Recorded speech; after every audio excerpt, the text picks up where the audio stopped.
તમને બધાને જય શ્રી કૃષ્ણ, રાધે રાધે, જય માતાજી। આજે આપણે બનાવવાના છે હાંડવો।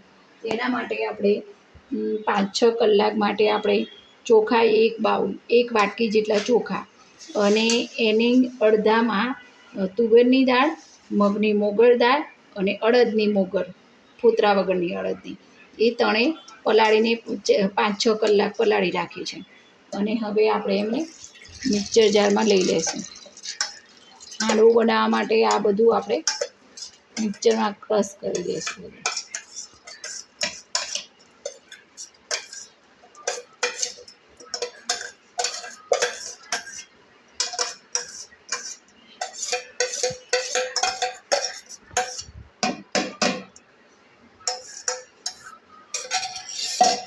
હવે આપણે અહીંયા 1 ચમચી દહીં નાખીશું। આપણે 1 ચમચી આપણે અહીંયા ખાટું દહીં નાખી દીધું। હવે આ બધું મિક્સર જારમાં આપણે ક્રશ કરી દઈશું। આ બેટર આપણું બનીને તૈયાર થઈ ગયું છે। મિક્સરમાં ક્રશ કરી દીધું છે। આ થોડું આવું ઘટ બન્યું છે। આમાં આપણે હવે નાખીશું હવે આ લીલા મરચાં, કઢી પત્તાના પાન, 3-4 લસણની કળી અને આદું આ બનાવેલું છે। હવે આ દૂધી આપણે અડધી દૂધી છીણી છે, છીણેલી દૂધી નાખી દઈશું। હવે આપણે આ ગાજર છીણેલું છે, એક અડધું ગાજર છીણી રાખ્યું છે, એ નાખી દઈશું।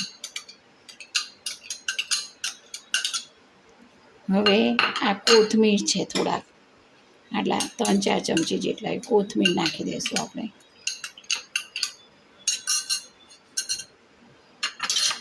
હવે આપણે મસાલો તૈયાર કરીને જ રાખ્યો છે। આમાં મરચું અડધી ચમચી અને 1/4 ચમચી હળદર, અડધાની અડધી ચમચી અને ધાણા જીરું પાવડર 2 ચમચી એ નાખી દઈશું આપણે।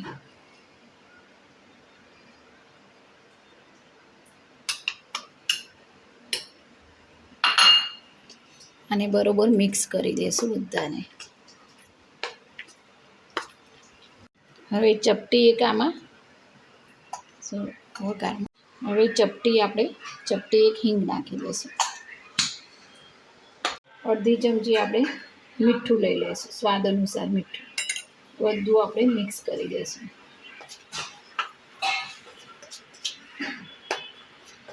હવે આપણે અહીંયા રાઈ 2-3 ચમચી આપણે તેલ લઈ લઈશું।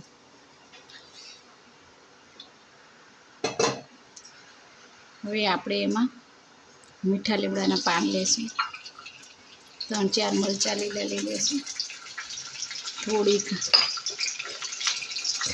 આદુ લસણની પેસ્ટ છે તે લઈ લઈશું, અડધી ચમચી જેવી રાઈ લઈ લઈશું, અડધી ચમચી જેવા તલ લઈ લઈશું। આ બધું મિક્સ થઈ ગયું છે। હવે આપણે આમાં ચીરી પલાળી છે તે નાખી દઈશું।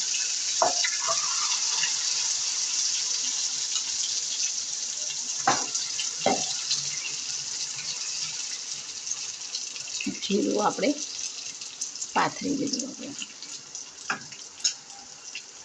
હવે આને થોડી વાર સિજાવા દઈશું, ધીમા તાપે થોડી વાર થવા દઈશું। હવે આ થઈ ગયું છે। હવે આપણે પલટાઈ દઈશું આને। હવે થોડી વાર થવા દઈશું, પાછળ સિજાવા દઈશું આને।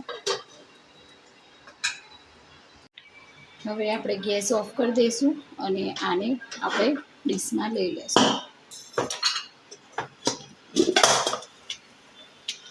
આ આપણે એકદમ ક્રિસ્પી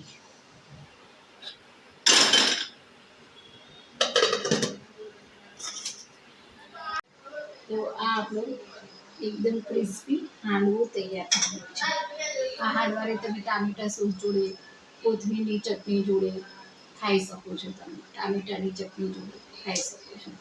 તો અંતે વિડીયોના એન્ડિંગમાં હું કહેવા માંગીશ કે આયુર્વેદિક સ્વદેશી ચીજવસ્તુ અપનાવીએ, વ્યસનથી દૂર રહીએ, દરેક જીવ માત્ર પર દયાભાવ રાખીએ, ગૌ રક્ષા કરીએ અને આપણી આસપાસ અને રસ્તાઓ આપણા અને નદી તળાવ સરોવર બધું આપણે દરિયા કિનારો બધું આપણે સાફ સુથરું રાખીએ અને સ્વચ્છ રાખીએ.